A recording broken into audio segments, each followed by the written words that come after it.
NCDC should stop defrauding this country.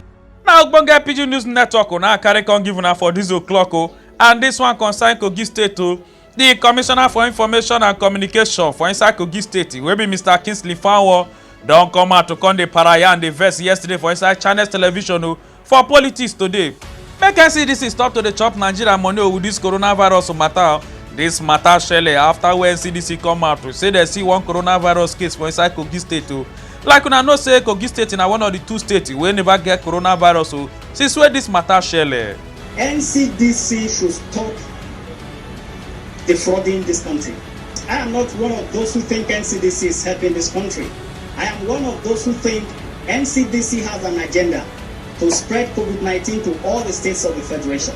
And when there was no case in Kogi State, they did all they could to ensure that Kogi has a case. They are locking down the country. They are advising the presidency to lock down the country. The economy is suffering. The economy is bleeding. People are hungry. Other elements are killing Nigerians while they are concentrating on a pandemic that has killed less people than malaria has killed in the last 2 months. If can continue come the year say he not follow for the people where they see say NCDC they help obodo Nigeria. Say because NCDC they play us wayo 419. Now it make them one force all the states they get coronavirus. Now it make us not agree because we not get coronavirus for inside Kogi State.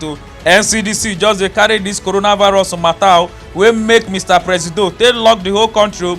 Work and business not come there again. Even Nigeria economy don dey suffer. Say e get other sickness like malaria where they hospitalize people pass coronavirus for inside this country. But then NCDC just carry this coronavirus matter like saying that the only sickness where they keep people for inside Nigeria. There's something they need to tell Nigerians about it. So as a state, we don't trust in the credibility of NCDC.